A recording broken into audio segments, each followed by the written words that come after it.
불륜. 아닌 불륜. 사연. 경수는 아파트 현관문을 열다가 뒤에서 들리는 익수한 목소리에 깜짝 놀란다. 과연 두 명의 남녀 사이에 무슨 사연이 있었을까? 불륜 아닌 불륜 사연 이야기 시작합니다. 안녕하세요. 오늘 위층으로 이사 왔어요. 경수는 집 열쇠를 꺼내려던 순간 계단 위에서 한 여인이 내려오는 것을 본다. 그 순간 시간이 멈춘 듯 했다. 20년 전 기억이 한순간에 되살아난다. 그 얼굴, 그 걸음걸이. 변했으면서도 변하지 않은 그 무언가. 안녕하세요. 위층에서 이사 왔어요. 인사드리러 왔습니다. 목소리만 들어도 확실했다. 수정이다. 수정이. 여기서. 경수의 목소리는 떨렸다. 20년이라는 세월이 한순간에 무너지는 느낌이었다. 경수 씨? 여기서 이렇게 다시 만날 줄은. 수정의 목소리도 떨렸다. 눈빛이 반짝였다. 기쁨인지 후회인지 아니면 그 둘 다인지. 두 사람은 잠시 서로를 바라봤다. 시간이 멈춘 것처럼 보이는 그 순간 20년의 시간이 압축되어 그들 사이에 맴돌고 있었다. 20년 전 일이 떠오른다. 경수는 영업상 접대를 위해 룸사롱을 찾았다. 그곳에서 경수는 수정을 만났다. 처음에는 손님과 호스테스의 관계였을 뿐이었다. 어색하고 어쩐지 불편했다. 하지만 경수가 다시 찾게 되었다. 한 번, 두 번, 그리고 자주. 그리고 언제가부터 수정은 경수의 오피스텔에 머물게 되었다. 그것이 한 달, 두 달. 동거 기간은 늘어났다. 수정은 경수와 동거에 들어가면서 룸사롱을 그만두고 인근 지하상가의 점원으로 취직을 했다. 경수는 어머니로부터 결혼을 독촉받고 있었다. 너도 이제 결혼할 나이 아니냐? 경수는 생각해봤다. 물론 수정을 사랑했다. 하지만 마음 한구석에는 불안이 자리 잡고 있었다. 그 과거, 술집에서의 그 시간들, 그리고 그 사실을 알고 있는 주변의 눈이 무서웠다. 그것이 경수의 마음 한구석에 걸려 있었다. 수정도 그것을 알았다. 수정이 쉬는 어느 날 경수 어머니가 반찬을 해둘고 예고 없이 경수의 오피스텔을 찾아왔다. 그동안 어머니는 항상 하루 전에 미리 방문을 예고하고 왔는데 어머니의 갑작스런 방문을 당한 수정을 당황했다. 어머니에서 어떻게 설명을 드려야 할지 몰랐다. 수정은 조용히 경수 어머니에게 모든 사정을 설명했다. 만남부터 시작해서 지금까지의 이야기를. 경수 어머니는 한숨을 쉬며 말했다. 딸을 가진 부모로서 할 말은 아니지만 그래도 아들을 위해 떠나줄래? 아들이 새로운 삶을 살아야 해. 수정은 아무 말도 못하고 어머니 말씀을 따르겠다고 했다. 그리고 1시간 후 수정은 오피스텔을 나왔다. 경수는 퇴근 후 돌아왔을 때 수정이 사라진 것을 알았다. 한마디의 인사, 한마디의 설명도 없이. 그저 남겨진 침묵만 있었다. 다음 날 냉장고에 있는 반찬을 보고 어머니가 방문을 한 줄 알았고 어머니를 통해 수정이 떠난 이유를 알게 되었다. 그리고 경수는 자신이 이기적 인간이라는 것을 그때 알았다. 하지만 수정은 이미 떠나고 없었다. 진실로 수정에게 미안했다.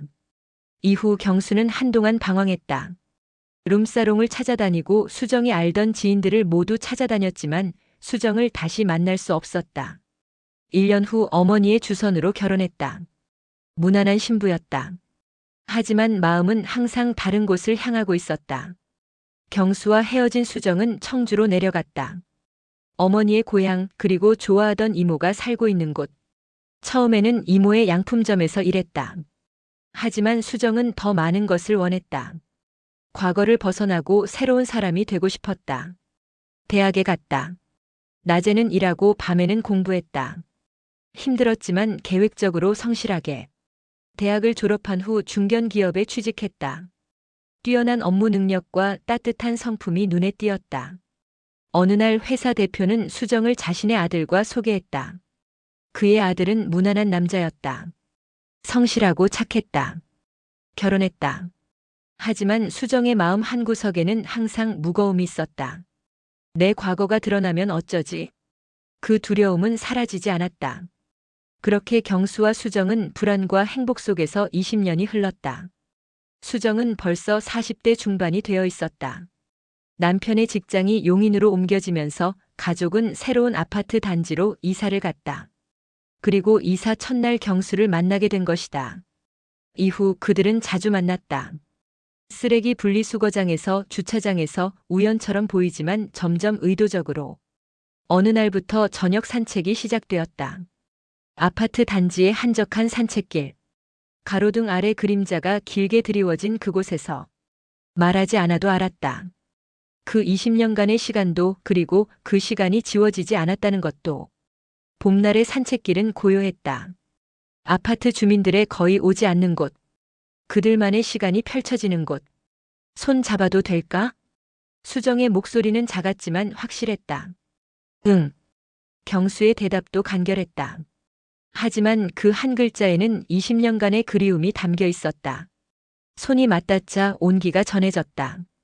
단순한 신체적 접촉이 아니라 영혼이 만나는 순간 같았다. 이렇게 가까이 있으니 마음이 이상하네. 나도 그래. 20년 전처럼 떨려. 그때와 똑같이 설레는 거겠지. 맞아. 하지만 이번엔 서로를 이해하고 있다는 게 달라. 두 사람은 말없이 벤치에 앉아 대화 없는 대화가 이어졌다. 하지만 잡고 있는 두 손에서 만드는 리듬이 있었다. 심장의 박동 같은 그 리듬. 그들이 걷는 길 위로 봄날의 별들이 떨어졌다. 그것은 우연이었다. 아니, 정교하게 짜여진 우연이기를 둘 다 바랐다. 경수의 아내는 친구들과 일본으로 떠났다. 3박 4일의 여행. 그 같은 시간에 수정의 남편은 해외 출장을 갔다. 2박 3일. 우연이야. 정말. 둘은 마주보며 멋쩍게 웃었다. 하지만 그 우연을 놓칠 생각은 없었다. 말없이 이심전심으로 차를 탔다. 라디오에서 조용한 음악이 흘렀다. 창밖으로는 봄 풍경이 지나갔다. 목적지 없는 여행이었다. 그것이 더 좋았다. 오늘은 아무 약속도 없어. 그냥 떠나고 싶어. 그럼 어디든 가자. 목적지는 필요 없어. 길을 잘못 들었다. 하지만 잘못된 길이 맞는 길이 되었다. 작은 해안 마을에 도착했다. 봄날이었지만 사람은 거의 없었다. 오직 파도만이 조용히 부서졌다. 작은 카페를 찾아 앉았다. 커피를 마셨다. 아무 말도 없이. 말이 필요 없었다. 풍경이 마음까지 편안하게 해. 너랑 함께 있으니 더 그렇네. 밤이 찾아오고 파도 소리만이 들렸다. 두 사람은 벤치에 나란히 앉았다. 파도가 자꾸 부셔졌다. 리듬 있게 마치 두 마음이 동기화되는 것처럼. 수정이 말했다. 우리 왜 다시 만난 걸까? 아마 그때 끝나지 않았던 감정 때문 아닐까? 경수가 그 말에 대답을 했다. 한 번도 너를 잊은 적 없었던 것 같아. 나도 20년을 기다렸던 것 같아. 너를 봤을 때 바로 알았어. 이 감정은 죽지 않았다는 걸. 그럼 우리 다시 시작할 수 있을까? 두 사람은 서로의 눈을 바라봤다. 설렘과 후회, 그리고 깊은 이해가 교차하는 눈빛. 응. 이번엔 놓치고 싶지 않아. 나도. 이번엔 진짜로. 게스트하우스의 작은 방. 창밖으로는 파도가 계속 부서지고 있었다. 두 사람이 안고 있었다. 마치 20년을 한순간에 압축한 듯이. 우리 지금 한 몸이 된 것 같아. 몸은 그대로지만 마음은 젊어졌어. 설렘도 떨림도. 처음 만난 느낌 그대로야. 이번엔 놓치지 않을 거야. 나도. 손끝에서 전달되는 온기, 심장의 박동, 그리고 파도 소리 속에서 두 사람은 20년을 되돌렸다. 그리고 동시에 미래를 만들고 있었다. 아침 햇살이 방 안으로 부드럽게 스며들었다. 현실의 무게가 함께 돌아오고 있었다. 경수가 먼저 눈을 떴다. 옆에서 자고 있는 수정을 바라봤다. 여전히 잠꾸러기였다. 20년 전처럼. 그 옛날 아침들이 떠올랐다. 경수는 항상 수정을 깨웠다. 그렇게 오늘도 또 수정을 깨운다. 수정, 일어나. 수정은 한 손으로 눈을 비비며 일어났다. 미소를 지었다. 수정은 모처럼 달콤한 잠을 잘 수 있었다. 어젯밤 육체적 피곤함도 있었지만 그보다는 잠꼬대까지 조심했던 긴장감이 풀려서 그런가 단잠이었다. 펜션을 나온 두 사람은 바닷가 근처 카페에 앉았다. 웃으면서 따뜻한 커피를 마셨다. 하지만 그 미소 뒤에는 현실이 숨어 있었다. 여행은 끝났지만 현실이 기다리고 있네. 응. 아이와 남편이 있으니까. 경수도 고개를 끄덕였다. 나도. 내 위치와 책임이 있고. 수정은 창밖의 바다를 바라봤다.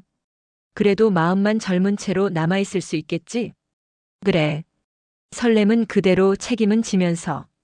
그들은 다시 일상으로 돌아갔다. 경수는 자신의 아내 곁으로, 수정은 자신의 가족 곁으로. 하지만 뭔가는 달라졌다. 저녁 산책길은 여전히 계속되었다. 손을 잡고 걷는 그 길. 말이 필요 없는 그 시간.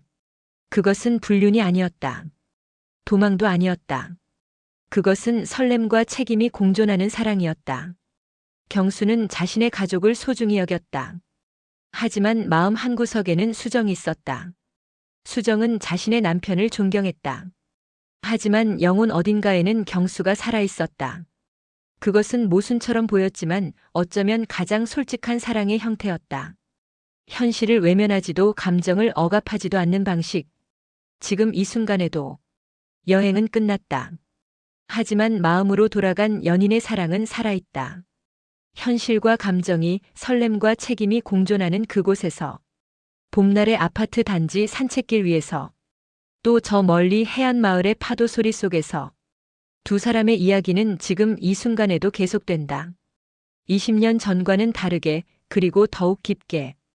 우연이라 부르기도 운명이라 부르기도 난감한 그저 두 영혼이 만난 그 아름다운 시간들. 그것은 우연이었다. 아니, 우연이기를 둘 다 바랐다.